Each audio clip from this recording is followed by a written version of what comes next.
దయచేసి గమనించండి, కేక్ ఎందుకు పెడతారో చెప్తాను. వాస్తవానికి ఇది మన సాంప్రదాయం కాదు, పాశ్చాత్య దేశం నుండి అరువు తెచ్చుకున్నాం.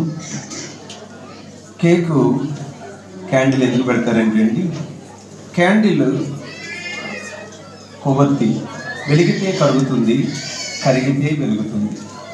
వెలగకుండా కరగదు, కరగకుండా వెలగదు. ఇప్పుడు ఈ బాబు పెరుగుతే కరుగుతాయి, రెండు జరుగుతాయి. ఈ బాబులో ప్రాచీన స్వభావం ఉంది. ఆ ప్రాచీన స్వభావము క్రీస్తు స్వభావం కరిగిస్తే, అంటే వాక్యములోను ప్రార్థనలోను క్రమశిక్షణలోను పెంచినప్పుడు నేచర్ ఆఫ్ సిన్ అనేది కరుగుతుంది. అలా కరిగినప్పుడు ఆ బిడ్డ జీవితం వెలుగుతుంది. ఆ వెలుగు కేకుల ఆ బిడ్డ జీవితం సమాజానికి తీగా ఉండాలని దానికి సాదృశ్యంగా కేకు, ఈ క్యాండిల్ పెడతారు. ప్రార్థన. ప్రేమ కలిగిన ప్రభువా, 6 సంవత్సరాలు పూర్తి చేసుకొని 7వ సంవత్సరం అడుగుపెట్టినటువంటి షహాన్ పాల్కు బట్టి కృతజ్ఞతలు. బిడ్డ వయస్సు జ్ఞానమందు నీదయందు తల్లిదండ్రులందు వర్ధిల్లునుగాక, నీకు సమాజానికి మంచి పేరు తెచ్చునుగాక. కేకుల బిడ్డ జీవితం తీగా ఉండునుగాక.